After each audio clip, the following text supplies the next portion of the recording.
The fence that started the fire.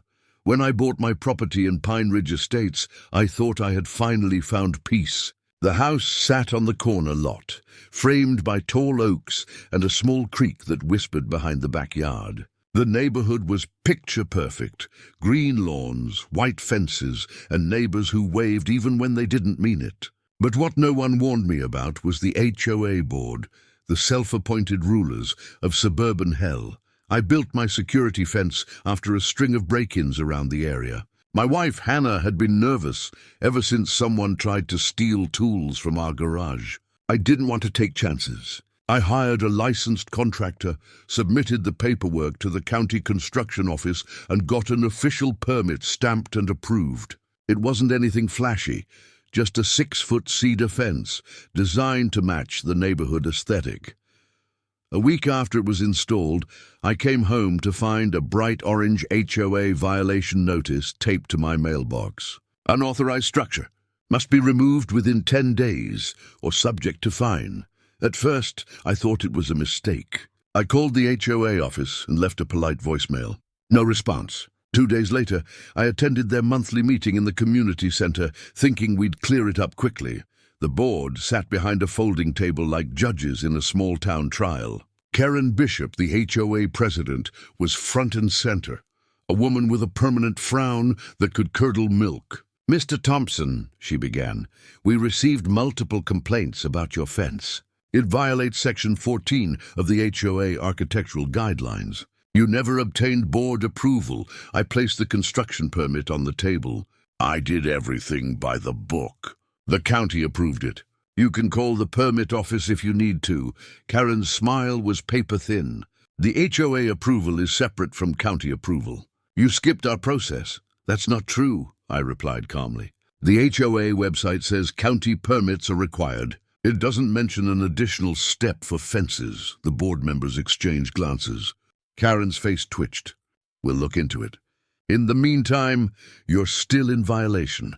I left the meeting furious but determined to stay civil. The next day, a contractor's truck I didn't recognize pulled up in front of my property. 3 men started unloading tools. I stepped outside. "Can I help you?" One of them said, "We're here to take down the fence." "HOA orders," I laughed. "Not happening. You touch that fence, and you're trespassing." They hesitated, called someone on the phone, and drove off. That night, I reviewed my documents and emails. Sure enough, I found the approval letter from the county inspector, including the HOA's name on the CC line. That meant they'd been notified from the start. They knew I had permission. The next morning, I sent an email to Karen and the entire board attaching the permit. Photos of the fence and a simple message: "If you attempt to remove this fence, I'll involve law enforcement for property damage and harassment." No reply. But I wasn't surprised. I'd dealt with people like this before, bullies who thrived on control. 3 days later, I woke to the sound of shouting. Outside, 2 HOA members were standing on my lawn, arguing with the contractor who built my fence. Apparently, the HOA had tried to file a stop work order, a fake one, signed under the HOA name, not the county's. That's when I realized something much bigger was going on. Karen and her team weren't just enforcing rules. They were lying about permits, fabricating documents, and intimidating residents. And this time, they'd picked the wrong homeowner. I called my friend David Morales, who worked as an attorney for the county's zoning department. When I showed him the paperwork, he whistled low. "These signatures aren't real. If they filed this, it's fraud. And if they tried to remove the fence without a valid notice, that's destruction of private property." That night, I didn't sleep much. I sat on my porch watching the streetlights flicker. Somewhere down the road, an HOA patrol car circled the neighborhood like a shark. They wanted me to back down, but I wasn't going anywhere. The next board meeting would change everything, because I was about to walk in with proof that the HOA board had been lying to the entire community. The meeting that exposed the lies. The next HOA meeting was scheduled for Thursday night, and by then, word had already spread through the neighborhood like wildfire. Rumors flew from porch to porch. Some said I'd built an illegal fence. Others claimed the HOA president was facing an investigation. Everyone was whispering. I kept my cool, though. I had the documents, the permit, and a copy of the county's correspondence, proving the board had been informed from day one. When I walked into the community clubhouse, all eyes turned. The fluorescent lights buzzed overhead, casting a pale glare on the folding tables and rows of plastic chairs. Karen Bishop sat at the center, flanked by the board members, Roger, Debbie, and Lyle. They looked smug, confident. I wasn't alone either. My neighbor Sam came with me, the same guy who'd once been fined for having a non-compliant birdhouse. He had his phone out, recording everything. Karen cleared her throat. This meeting is now in session. Mr. Thompson, you've been invited to discuss your ongoing violation regarding the unapproved fence. I took a slow breath. Actually, I'm here to discuss the HOA's illegal interference with county-authorized construction. The room went quiet. Karen's jaw tightened. Excuse me? I opened a folder and laid the documents on the table. Copies of emails, the county permit with official stamps, and a letter from my attorney friend, David Morales. According to county records, this fence was approved on May 10th, and the HOA was copied on every correspondence. That means you were informed. Yet you told me and multiple residents that no permit existed. Karen's composure slipped for the first time.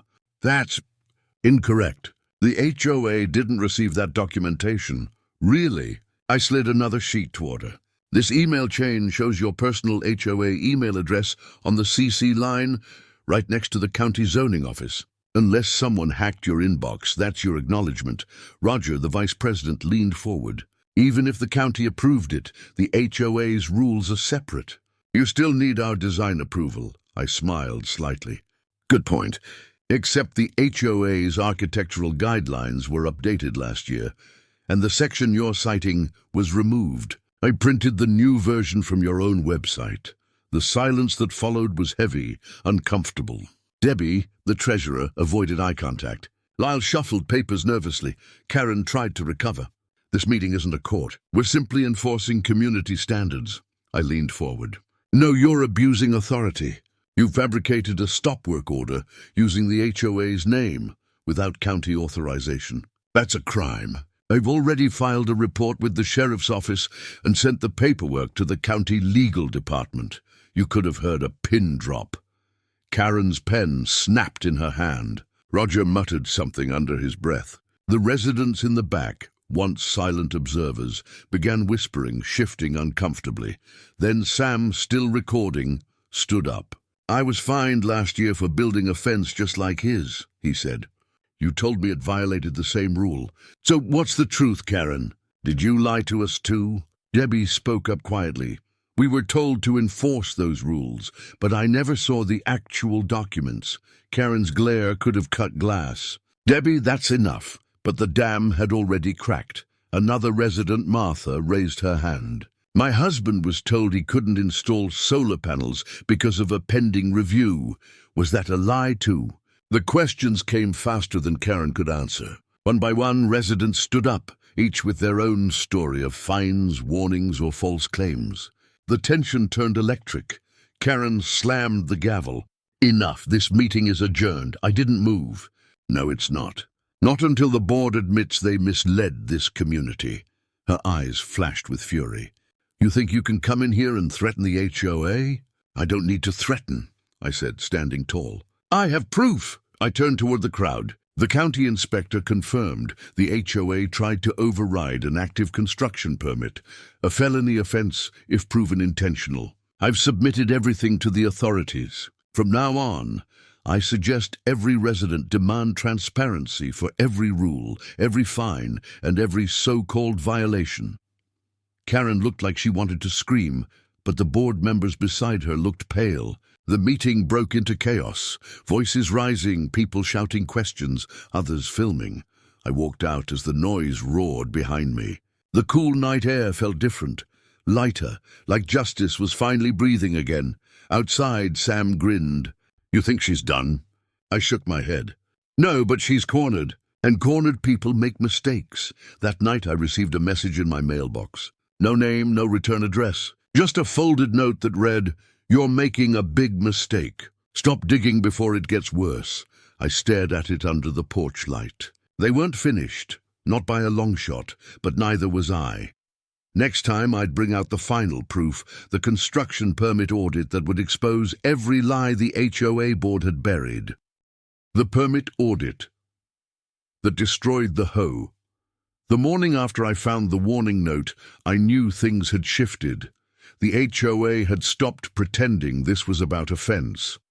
Now it was personal. I installed 2 additional cameras on my property, one facing the street, another toward the community center.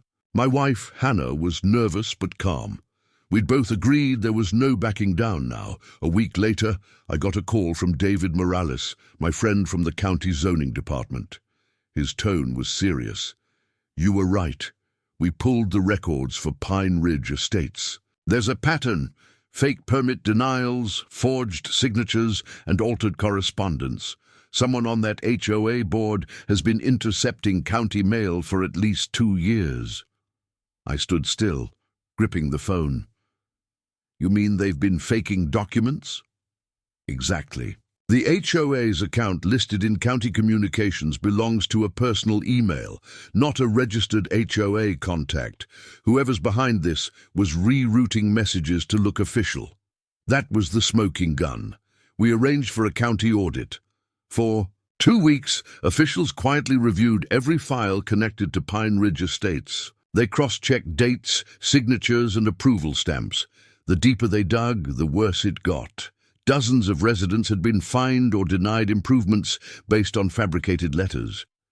Karen Bishop's name appeared on nearly every one of them. When the audit results came in, David called again. "You should be at the next board meeting. It's going to be interesting." The day of reckoning. The community hall was packed that night. Residents stood shoulder to shoulder, murmuring, holding folders and phones ready to record. Even the sheriff's department had a deputy present. Karen and the board sat at the front table, pale, tense, whispering among themselves. When the county official entered with a briefcase, the entire room went silent. He introduced himself, "Mr. Parker, County Compliance Division." His voice was calm but heavy with authority. "We have completed a full review of Pine Ridge Estates HOA documentation. The results indicate serious irregularities, including unauthorized alteration of government forms, obstruction of official correspondence, and fraudulent use of county permits." Gasps filled the room. Karen tried to interrupt. "This is ridiculous. Our board has always operated within the rules." Mr. Parker didn't even flinch. "Ms. Bishop, your email address was used to falsify multiple permit denials, including Mr. Thompson's fence authorization. We traced them directly to your device's IP address." A murmur rippled through the crowd. Roger and Lyle exchanged horrified looks. Debbie, the treasurer, quietly began gathering her papers, tears in her eyes. Karen stood up, slamming her hand on the table. "You can't prove anything. This is a witch hunt." Mr. Parker nodded to the deputy near the door. "Actually, we can." The deputy stepped forward. "Ms. Bishop, you're being placed under investigation for fraud and document tampering. You'll need to come with us." The room exploded. Phones recording, residents whispering in disbelief as Karen was escorted out, shouting threats over her shoulder. "You'll regret this, all of you." I sat quietly in the front row, watching her disappear through the door. It wasn't satisfaction I felt, it was relief. The truth was finally in the open. Aftermath in the weeks that followed, Pine Ridge Estates went through a transformation. The county appointed a temporary trustee board to oversee the HOA. Several members resigned under scrutiny. Residents formed committees to review fines, refund money, and rebuild the community's trust. My fence still stood, untouched, a silent symbol of resistance. One evening, as the sun dipped behind the oaks, Sam came over with a beer in hand. "You realize you just took down an entire corrupt HOA, right?" I laughed softly. "I didn't take them down. The truth did." He grinned. "Still, you're kind of a legend around here. People are calling you the fence guy." We both laughed. But deep down, I knew something important had changed. The neighborhood that once lived under constant fear of fines and warnings had started talking. Really talking. People shared stories, compared letters, supported each other. For the first time since moving there, I saw real community, not one built by rules or regulations, but by honesty. Epilogue, the letter 2 months later, I received an envelope from the county.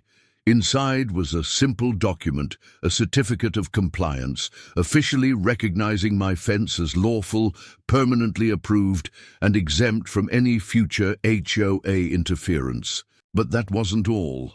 There was also a short handwritten note from Mr. Parker. Sometimes it only takes one person standing their ground to make everyone else realize how far they've been pushed. Thank you for standing. I smiled, folded the letter and pinned it inside my home office, right above the framed copy of my original construction permit. The same permit the HOA tried to erase. Outside, my fence stood quietly in the dusk, weathered but strong. And every time I looked at it, I remembered. They tried to tear it down and ended up tearing down their own lies instead.